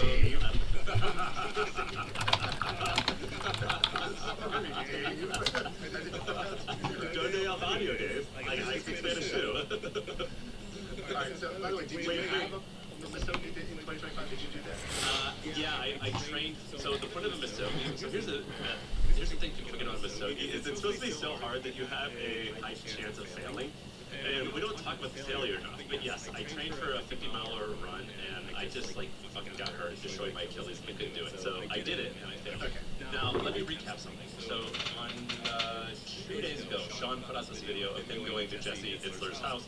You prefaced it by telling what you did. It's basically Jesse Itzler, friend of the pod, amazing guy. You flew to his house in Atlanta, and very, it seemed planned, but it was very spontaneous that you played piano for him and his wife. Sarah Blakely, a very famous entrepreneur. They were in tears. You told us about the video, and then it finally got released. It was awesome. But I have a bone to pick. Everyone's saying how amazing this is and all this stuff, and they're like, you inspired me because you played this beautiful song, and people were literally in tears. And earlier this year, you said you're going to start playing piano. I'm pretty sure you've been playing piano for years and years and years, and like, you did not just pick this up from scratch. No, I haven't been playing for years and years. I did as a kid. My parents did buy a piano, and they probably got us a couple months of lessons when I was maybe 8 or something like that. But by the time I'm like 30 now, I've like forgotten everything. So when I started this year, I started from scratch this year. But yes, technically when I was. But I remember you. I remember us being somewhere and seeing a piano, and you sat down, and I thought you like played a song. I didn't know how to play 2 things on the piano, so I knew how to play the intro to James Bond GoldenEye, just like the da na na na na na, like a one-hand song type of thing. And I think I also knew the beginning of For Release, which is like a kind of a classic piano song through muscle memory. But I couldn't didn't know how to read sheet music, didn't know how to do the notes, didn't know I didn't know what the keys were called type of deal. Right? I just had memorized because, at some point, my sister or somebody showed me, hey, watch, push white, white, black, black, white, black, and, that'll sound like James Bond. That was the level I was at. Well, it was very good. Okay, and so the question was, what was the question? What's your facility going to be this year? What's it going to be this year for each of us? Do you have one? I have one. I'm trying to figure out the exact way to frame it, but I think I told you this. I deleted all my social media apps, all the consumption. So I said I'm going to go dark in terms of consuming. I basically was like, how do I trade consuming stuff that people put 20 seconds of thought into, right? Like a tweet, people put about 20 seconds of thought into it, to doing things that people put 20 years of thought into, which is books. And so I deleted Reddit, I deleted Twitter, I deleted Instagram, I deleted Facebook, deleted all those apps. And instead, if I open up my phone, I want to kill boredom, I have to open up Kindle. It's like the only thing left to do on my phone is Kindle. And so I basically made a list. I said, all right, here's the 26 for 2026, right? Like the 26 books I want to read in 2026. And I've kind of a hit list. These are books, honestly, I've probably owned for years, have thought about reading, I've heard really good things about, but hadn't actually read. And so I started that a couple weeks ago. That's going good. The only other one that might count here is I have this light bucket list idea of coaching a high school basketball team. And so it's walking away from business, not focusing on business for a season, which is 3 months. And so I started that last month, and our season goes till end of February. But basically, there's a local high school basketball team, and I've become an assistant coach, and it's we want to go to the state tournament and win, and that's the goal. I know your first game you got spanked. I think you said the second game was much better. Yeah, we are now 6-3, so we're doing all right. We're getting better as a team, and right now it's all about just can we improve. But I'm basically spending I don't know. I'm basically going to practices and games, 4 days a week roughly. And this is me. I get my coach's whistle and my little whiteboard, and I drive to this high school, and then I'm doing it. I'm doing the actual thing, coaching this high school basketball team. I'm an assistant coach. I'm not the head coach.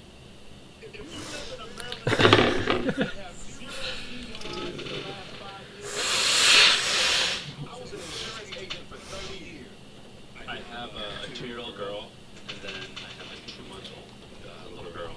And I have underestimated leading up to it how difficult it would be. And even though I have grandparents around and people helping out, my wife is helping, and obviously running the show there, I have underestimated how challenging it was. And so, frankly, I kind of feel like I'm holding on right now. My goals are simple. I'm trying to eat 200 grams of protein a day and get out of bed at 6 a.m. So I have pretty small ones because I've always been, ever since I got into fitness, I've always been good at maintaining a fairly fit state. Right now, I'm at the lowest of my fairly fit era. And so I just need to eat my protein. And going to bed early and waking up early, it's so rudimentary, but it has had the biggest impact on my day's productivity. So I don't really want to set a big goal right now because I am kind of hanging on. Yeah, although I could do those things. I know a lot of people who have that goal who don't do that thing. That is actually quite difficult to do both of those things that you just mentioned. If you actually did those are high leverage things. Also, I'll say 2 things. One, I think it's great to acknowledge the season you're in. I think people want everything to be constant, and there are seasons where you're able to be full out. There's seasons where you're in recovery mode. There's seasons where you're in, nesting mode, where you're just look, all that matters is protecting the nest because there's baby eggs here right now, and that's all that really matters. I don't need to distract myself with a random hunt over here. I need to stay in the nest. And so I think knowing the season and not beating yourself up about that is something that ambitious sort of type A people struggle with. It's like you got to give yourself some grace, you know, when you're so wired towards achievement of random goals. You didn't do a good job of warning me, though. You should have warned me. I didn't realize how challenging this would be. Well, everybody says the same thing. It's like, oh, man-to-man defense now. There's two of you, two of them. Like, I did not understand. Like, sometimes it feels like my wife is my roommate, and like I barely have gotten to know my little girl because my new baby because I'm with the eldest. Like, right? So it's my job to take care of her, and like you gotta like take her out of the house because she's gonna grab the pacifier out of the house. You know what I mean? It's definitely a second baby blindside for dads. Because the first baby is the one you think everything's gonna change and it's gonna be like, oh my god, my life's gonna get really crazy. And then it's like, it's alright, I got this. This is not so Life's bad. different, but not crazy. So you get this false sense of security. And then when the second baby comes, it's like, nobody, you had already given up, you'd already stopped worrying about it in a way.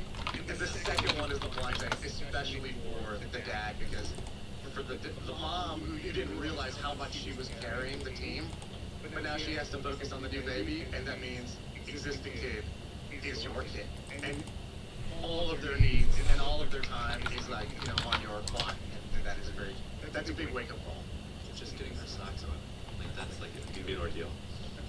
Like, just like these small things that I just kind of dismissed. So I'm frankly, I'm not drowning, but my cup is a bit full.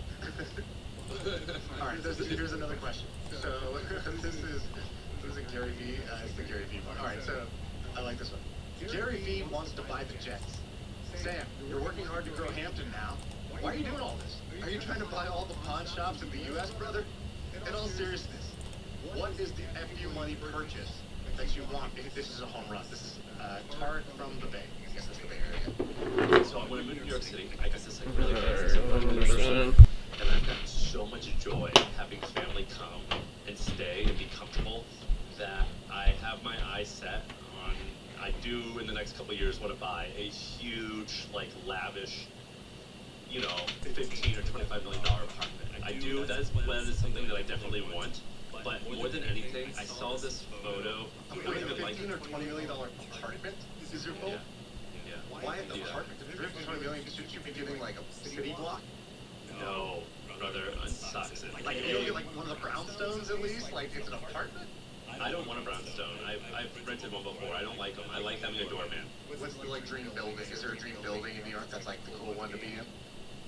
Well, it's different flavors. So like if like there's like this thing called Billionaires Row, and it's like right next to Central Park, and that's where a lot of the really rich like tycoons like Bill Ackman lives there. And it's $100 million for a fancy apartment there. It's insane. It's just absolutely insane how rich some people are and how much this real estate costs. That's not my flavor. That's like opulent. I mean, it's all opulent. If it's $20 million, but that's like you know, like you're the master of the world type of apartment, and it's all clean and cool looking. But what I'm really working to do, I don't like Donald Trump, but I saw this photo of him working at his office, and he was like, I just left a meeting with a bunch of his employees, and his wife and two kids, the boys, I forget the name, John Jr. and the other guy, they came up to him while he was working, and the cool part was that they lived in the same, you know, he owned the building, and they lived in the same building where he worked. And the kids could see him working, and he was just able to do stuff, and it was like a total life integration, work-life integration. That's my dream. That's really what I'm working towards. I really want to do that. Wow, I never took you, Sam, to be the penthouse kind of guy. I'm not a penthouse type of guy, but I guess I am. I just said I want to buy a penthouse. Yeah, I think you just said that's your dream. Yeah, I think by definition. You're like, I'm not a penthouse type of guy. Yeah. We used to have this funny thing on the pod where it was like, you know, we're just two entrepreneurs with big dreams. Sean wants to buy the Lakers, and Sam would look to buy a lake. I feel like you were so much more likable then. Now, not like Manhattan Sam, you just lost like 30 points of likability with that answer. What are you doing telling the truth over here, bro? You know what it's rooted in? It just so happens that I live in Manhattan, but really, if I lived in, like, let's say, St. Louis, Missouri, I would say I want the fattest house in the cul-de-sac that has, like, a soccer goal in the back and, like, a basketball goal and, like, all the kids play in my yard. Like, that's really what it's rooted in. It just so happens that I live Yeah, that's not so much better. It just so happens that I live in Manhattan. In order to do that, you have to spend $20 million. By the way, this Gary V buying the Jets thing, I've talked about this before. To me, this is like a master class in personal brand. So I always say, like, for personal branding, you want these 5 Ds. One of the Ds is, what's the dream? And if your dream is, I want to make so much money, it's like crazy, I just want to be a billionaire, it just sounds greedy, right? So what Gary did, which is brilliant, is he's like, I want to buy the Jets. Now, there's a lot of brilliance in this. One, it gives him the air cover to go try to pursue a bunch of money without just seeming greedy. He didn't say, I want to buy the Yankees. He wanted to buy this lovable loser, his childhood team, the New York Jets, that's never done anything, and try to turn them around. And so it's like, there's like a nobility to the mission. There's this like likability to the mission where it's like a turnaround project. Everybody likes an underdog type of deal. And it's something a lot of people remember about him, like something he dreams of doing. And so I think that Gary doing that is yet another example of Gary really understanding marketing and personal brand. This is where I talk about what I liked my first box. If I hadn't already been using them since the beginning of the year. Cook Unities, the first chef-to-you meal delivery service made up of 70 chefs. Every week, award-winning chefs make hundreds of globally inspired meals for many kinds of diets with real ingredients, nothing artificial, in real, actual kitchens. They're also delivered fresh, not frozen, so all you gotta do is heat them up, you're good to go. For a weekly subscription, you can pick from an ever-changing menu. You got 7 different filters for different kinds of diets, paleo, gluten-free, whatever you need. The subscription is really Yeah, we're gonna go through all these. Maybe about 150 in each. We'll see their holdings. Take notes. 50% off your first. You know how, so, Sean, I look at everything. After every fight, Dana White does a press conference. He lists like 5 or 10 stats. So we've got the fight of the night, we've got the bonus, and then one stat that he always lists is how much money they made at the gate. And it's supposed to mean like this is how many fans came to the fight. But the tickets are like $2,000. Like I went recently and it was like $800 for bad seats. And it's pretty funny that he like is using that as like, look how many people are coming. It's like, dude, no, this is just how much, you're just charging so much money for a ticket. And so you're like bragging. It's sort of like when Gary says, like I've noticed in Gary's videos, people would be like, let me help you buy the Jets and achieve your dream. That's so much better than people saying, let me put more money in your pocket and become a billionaire. Net worth $450 million in net worth. All right, let's do another question. Or do you have one of these, Sean? I don't. It's got to be authentic, right? So, like, I don't actually have one. You know, to me, I'm like, I bought back my time. That was the first purchase. You know, first important purchase, buy my own time back, buy my freedom. And then it's like, you invest in health. So it's like, I got a trainer, I got a chef, I got doing everything I can for health for me and my family. And, you know, after that, like, I don't know, I guess it'd be fun experiences. Like, I don't really have, like, this burning desire to go purchase some really expensive thing. You know, Morgan Housel wrote this thing in his book that really resonated with me. He goes, there's 2 ways to use money. Number 1 is as a tool to improve the quality of your life. That makes sense, right? That's buying time, that's buying a nanny, it's, you know, getting a personal trainer or something like that. And the other is as a measuring stick. And I realized that, like, all the big money purchases, like the things you would need tons and tons of money for, they tend to be measuring stick things. Like, I've almost run out of, like, money as a tool to improve my life ideas. You know, I've done a lot of the big ones. And so, I guess I don't really want to switch into that gear of money as a measuring stick. But you enjoyed that penthouse, Sam. Yeah. I'm sure people will think you're very cool. All right, let's do the next question. Do you remember the kid's house when you were younger, where it was like the open door, where it's like a campus, you just everyone can like hang out? Yeah. I've aspired to be that forever. It just so happens that I spent a lot of money and had to do it. All right, let's do this one. Early on, you guys had a ton of friends on the show as guests. Give us OGs an update on the OGs. Where's Sully? Where's Ramon? Where's Jack Smith? Is there anyone else that I missed? So when Sean started MFM, the first 50 episodes, maybe a lot of people don't realize this. MFM is at like some number between 700 and 800 episodes. I don't remember exactly. The first, some number, I don't know, 25 or 50, it was just Sean interviewing people, and all those people were being interviewed. And also, you and I, when it was just, when I came on, it was just like 5,000 people listening. We basically just talked about our friends. And so the OGs, they wanted. We had them on and be like, hey, what's up? What are you up to? You know, like that sort of deal. before we were chasing clout. We were just hanging out with our friends. Once we figured out the YouTube algorithm, things changed. But before that, we invited our friends on the bottom line. Okay, let's do an update. So Suli, do you want to talk about Suli? Okay, Suli is Suleiman Ali. He's one of our friends, one of my best buddies. There's a question later that I think will be a good explanation for who Suli is. But he is an entrepreneur. He built a company called Tiny Co, which was like mobile games, something like Candy Crush. But he licensed the IP for Family Guy. So he made the Family Guy mobile game, the Harry Potter mobile game, those types of things. Sold Tiny for a bunch of money, 9 figures. He then helped his brother start and sell native deodorant. So the Ali brothers are prolific, and they've both been on the podcast. Suli did something that I really respect and admire, which was he was able to understand what matters. So he's like, Suli's in his 40s. He's been super successful, and when you're successful, like, winners have options. You get deals put on your plate every day, things you can go invest in and make a bunch of money. You have people who want to come work for you and, start companies with you. You have more knowledge about how to win in the game of business, and it is very tempting to just go and go get more success, because success feels really good and you're good at it. And it's very tempting to do that because there might be other areas of your life that you're not so good at, where you're not getting that same feedback loop of, I'm awesome, and this is awesome, and my results are awesome. And what Suli did, which I thought was great, was he didn't make the mistake of just chasing more success. He started to look at those other areas. So first thing he did was he started working out religiously every day. Like, I started being like, hey, what are you working on today? He's like, I don't know, but I scheduled my workout. That's the most important thing that I do. Dude, he takes more like workout classes than like a 23-year-old Manhattanite woman who works in PR. And he takes the same classes that she takes also. He introduced me to like global boxing, and I think my first boot camp was So he loves classes. So he started doing that. And he was like, I want to have kids. Like, that's the next chapter I want to have kids. So he just had a kid, and he has resisted the AI wave to focus on having a kid for now. We'll see what he does. I think he wants to take a very big swing in the world of AI, robotics. We'll see what happens, but he's a first-time dad. So that's the Suli update. Ramon is doing a very cool company called Athena. If you've ever looked in your house and looked at your tap water, and you're like, I don't want to drink tap water, I want to drink clean water, I don't want water that has heavy metals in it, chemicals in it.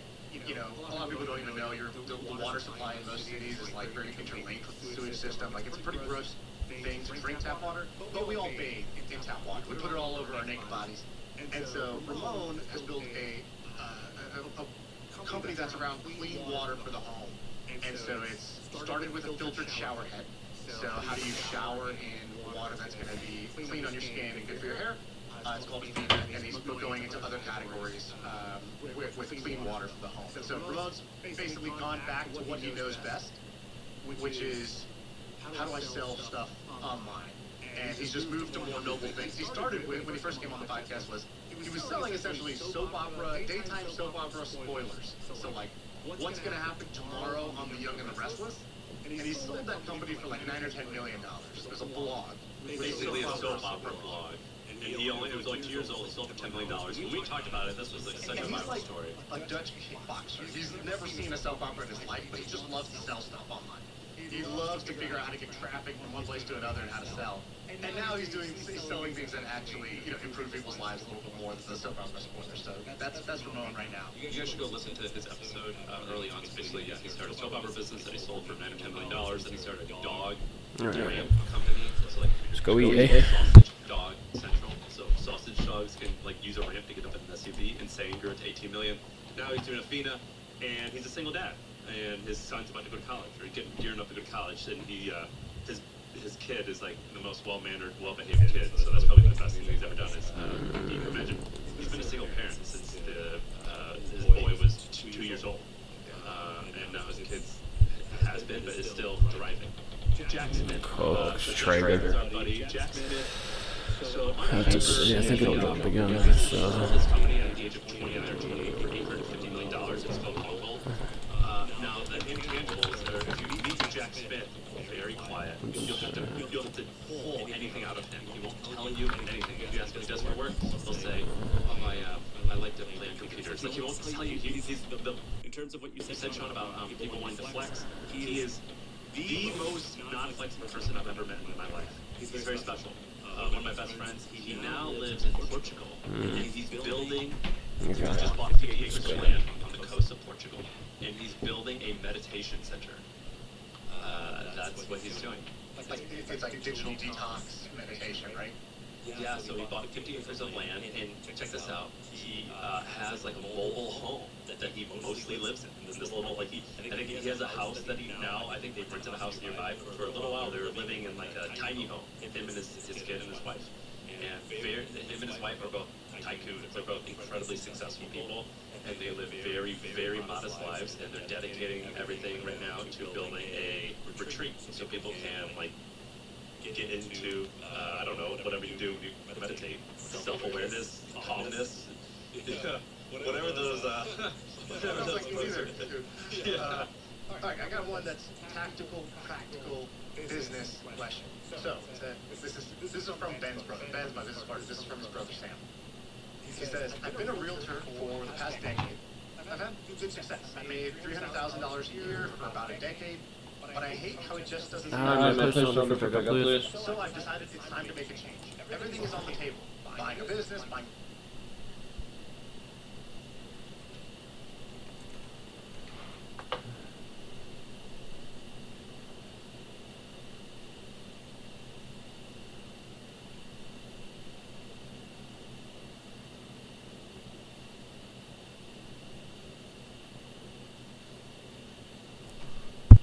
Two ranchero burritos with no black beans in either, please.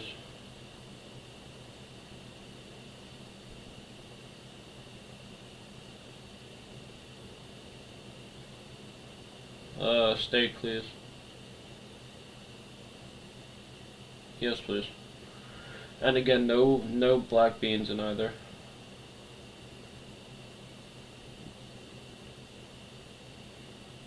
That's everything.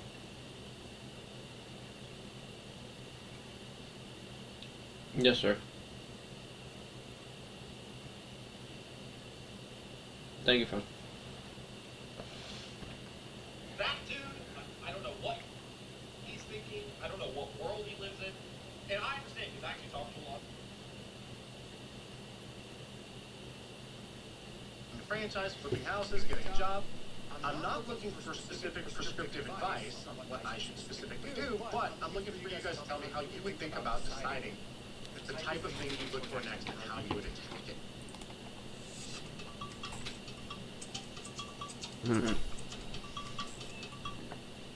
Have you ever read the, I think it's called The War, is it War on Art by Stephen Pressfield? War of Art.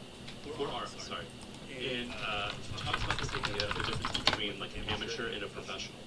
And like an amateur maybe says that they have writer's block or that their creativity just hasn't come to them. Whereas professionals, they sit down the same day and they get to work and they just write regardless of how they feel. You know, their emotion that day doesn't impact how they feel. They're a professional. You go to work. The things that I've noticed that have held a lot of people back is when they think about making money, or in Ben's case, Sam's case, like what to do next. I think that they don't think of themselves as a company builder. I think that when you're like thinking about what to do next, you have to think, how do I get enough traction to hire people, to create a team, and to create a proper company with a culture that solves a problem and has recurring customers. And I've noticed this like with a lot of real estate agents in particular because they're one-off people, you know, it's like a one-person business oftentimes with just like an assistant. And I have a bone to pick a lot of times with these one-person companies that we talk about online all the time. They're incredibly interesting. But in general, in order to build a lot of value for yourself, you have to create, in my opinion, a company. And that's sort of this like vague term, but in my head what that means is like employees who are all working together on a mission and who are creating an asset that has a lot of value, not just creating something that pays your salary. And so are you suggesting he take his current job where he's like, I put in hours, I get Yeah, because this could easily go to 50, so... why don't I turn this into more of a brokerage? Or why don't I create a real estate team and we're not going to sell, I sell 20 homes a year, but we can sell, why couldn't we sell 300 if I was able to hire other people like me, maybe even better than me at selling homes, and organize us all under one brand as a company rather than me as a broker? John Rockefeller, who's I think the best businessman ever, famously said, I'd rather have 1% effort from 100 people than 100% effort from me. And I think that to be true, where the name of the game to creating a lot of value and something sustainable is to create something that involves getting other people organized and them doing a lot of the work. And that sounds very simplistic, but I don't think that's how a lot of people think about it. Yeah, and so my answer would be, it's kind of like eating late at night. It's like, are you hungry or are you just bored? And a lot of what people think is hunger is actually just boredom. And so similarly, I think Sam wants to do something different. He's basically saying, like, I've been a successful realtor for a long time, but I'm ready to buy a franchise, flip houses, like go do something completely different. Whereas I think you first would want to question the initial assumption, which was, What the hell is you're going this? to pay a year for about a decade, but it just doesn't seem to be compounding. Well, why not? I've seen make way more money. If the goal is to make way more money or to work way less, I know many brokers that don't choose that, which is productize themselves or make a company out of it, Jeremy. make a team out of it, scale. And so I think that would be the first thing. But I guess my general advice for anybody who's trying to figure out what to do next is The CEO. because the goal is to work backwards from a specific idea, not forwards from uncertainty. And what I mean by that is you go talk to 20 people who you think are having success in one way or one flavor or another. Now, what does that mean? That means you go talk to friends or your friends of friends. You go talk to local businesses. Once you realize that everything around you is a product made by a business, then you go find the owner of that business and you can just chat with them. Or you can study what they do from afar. Other realtors who've been pivoted and did something bigger and better out of it. What did they do? And you're just searching for a blueprint Is he just flexing? for yourself, and then you're gonna He's not a way to flex, but they have like acceptable. that already works and work backwards from that. So I think that's the first thing is like Let him flex. talk about buying a franchise. Go talk to 20 franchisees and see is that like, do I want the life that they have? Does it Did he find the company? do I want the inputs of the life, not just the outputs? So I want the hard. Yeah, everybody wants success, but do you want to do the things that they have to do in order to get the success? Does that sound like fun to you? Does it seem like things you're naturally good at? Is that This is the CEO. 3,000 times? Those are questions you gotta ask yourself. So I would go and try to look for blueprints. I'd look for first people like me, what do they do? And then, maybe go a little bit further out on the weirdness scale and find other things. And then once you go look at those blueprints, something will scream out at you of like some combination of that looks fun to try. I think I could do that. I like the lifestyle that comes with doing that, and that will give you more direction on where to go. And so I think people don't really think about business as a blueprint. They think they need to be original, and instead I think you should largely look for existing blueprints that many people have done and say, which one of those do I want to do? You know, this guy, Sam? Yeah, I've talked to him a bunch. This is Ben's brother. Well, I guess we're gonna. So he gets paid a lot. Specific to Ben's brother. Boost the stock up, G. He doesn't make time. Make us all rich. So every time I talk to him, I'm like, great, what are you thinking about now? And he's like made so little progress in the time, and the reason why is because he's got his job. Then he also bought into like a restaurant. You know, he's piece of a restaurant. He spends a bunch of time trying to make sure that restaurant doesn't fail because he doesn't want that restaurant to fail. And I'm like, so how much time are you dedicating to this? He's like, oh, like, whenever I have free time. How much free time do you got? Not a lot. And so I think you can Back out there. actually Go make get some food.